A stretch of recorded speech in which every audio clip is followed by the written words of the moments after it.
6K additive is essential for a number of different reasons. We make metal powders for the 3D printing industry. Our products are going into applications like hypersonic, space exploration, a lot of combustion components in jet engines, medical implants, those types of things, all done from US sourced materials, all going into a variety of end-use applications. We're able to do it with proprietary technology at a higher quality and lower cost, which basically levels the playing field when you're competing with countries like China.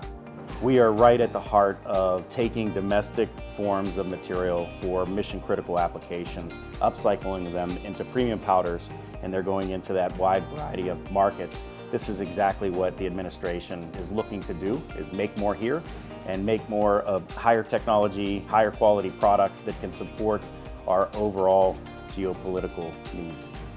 XM is critical because it's access to growth capital for earlier stage technologies like ours. So we're a company that we have a proven technology, we've commercialized, and we've achieved a certain scale. But in order to further grow and expand our market share, we need capacity. And so XM is providing us the vehicle to tap into that capacity. Without this capital and this capacity expansion, we'd really be constrained.